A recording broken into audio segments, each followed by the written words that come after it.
കേസി home തിയേറ്ററിനായി നമ്മളിപ്പം big screen set ചെയ്യുമ്പോൾ ആ തിയേറ്ററിക്കൽ എക്സ്പീരിയൻസ് കിട്ടാൻ വേണ്ടി നമുക്ക് ഏത് തരത്തിലുള്ള ഒപ്റ്റിമം സെറ്റിംഗ്സ് ആണ് യൂസ് ചെയ്യേണ്ടത്? ഫോർ എക്സാമ്പിൾ ഇപ്പം എന്താ പറയുക, ബ്രൈറ്റ്നസ്, റെസൊല്യൂഷൻ, അതേപോലെ ആംഗിൾ ഓഫ് വ്യൂ, ഇതൊക്കെ നമുക്ക് എങ്ങനെ ഒപ്റ്റിമൈസ് ചെയ്യാൻ പറ്റും?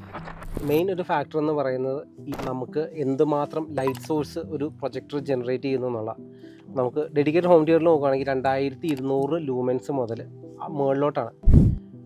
2200 തൊട്ട് 3200, 3800. ഇപ്പോൾ ചില ഹൈ എൻഡ്, അതായത് വലിയ ലാർജ് റൂമുകളിലേക്ക്, ഇപ്പോൾ കൊമേഴ്ഷ്യലി നോക്കുകയാണെങ്കിൽ നമ്മൾ തന്നെ ചെയ്യുന്ന തിയേറ്ററിൽ അത്യാവശ്യം സീറ്റിംഗ് കപ്പാസിറ്റി കൂടുതലുള്ള വലിയ ലെങ്ത് ഉള്ള റൂമുകളിലൊക്കെ ആണെങ്കിൽ നമ്മൾ ലൂമെൻസ് കൂടിയ പ്രൊജക്ടേഴ്സ് യൂസ് ചെയ്യാം. എന്നാൽ അത്രയും ബ്രൈറ്റ്നെസ് നമുക്ക് സ്ക്രീനിലേക്ക് എത്തുള്ളൂ. അപ്പോൾ അവിടെ ഈ പറഞ്ഞ പോലെ കുറഞ്ഞ ലൂമെൻസ് ആണെന്നുണ്ടെങ്കിൽ നമുക്ക് ഉദ്ദേശിച്ച ആളോ അല്ലെങ്കിൽ പിക്ചറിലൊന്നും ഇമേജ് ഉണ്ടാവില്ല. അത്രയും ഡള്ളായിട്ടിരിക്കും. കാരണം അത്രയും ദൂരം നിന്നായിരിക്കും ഈ ഇമേജ് ത്രോ ചെയ്യുക. ഇങ്ങനെയുള്ള ചെറിയ റൂമുകളെ സംബന്ധിച്ചൊക്കെ ഈ ലൂമെൻസ് കുറയുന്തോറും നമുക്ക് ഡാർക്ക് എൻവയോൺമെൻറ്റ് ആവശ്യമാണ്. 2200 ലൂമെൻസ് ആണ് നമ്മുടെ പ്രൊജക്ടർ യൂസ് ചെയ്യാമെന്ന് വിചാരിക്കുക. അപ്പോൾ അതിന് പക്ക ഡാർക്ക് റൂം തന്നെ വേണം. അതിൽ നമ്മൾ ഈ പറഞ്ഞ ആംബിയൻ്റ് ലൈറ്റ് ഇട്ടാലോ അല്ലെങ്കിൽ പ്രൊഫൈൽ ലൈറ്റ്സ് ഇട്ടാലോ നമുക്ക് വിഷ്വലി കാണാൻ പറ്റില്ല. ലൂമെൻസ് കൂടുതലുള്ള പ്രൊജക്ടർ ആണെങ്കിൽ നമുക്ക് അത്യാവശ്യം ചെറിയ ലൈറ്റ് ആണെങ്കിൽ കാണാൻ പറ്റും. നമുക്ക് ഈ ഐമാക്സ് പോലെ അല്ലെങ്കിൽ സിനിമാസ്കോപ്പിക് സ്ക്രീൻസിനൊക്കെ പോകണമെങ്കിൽ 2:40:1 അല്ലെങ്കിൽ 2:39:1 പല പല റേഷ്യോകൾ മാറും.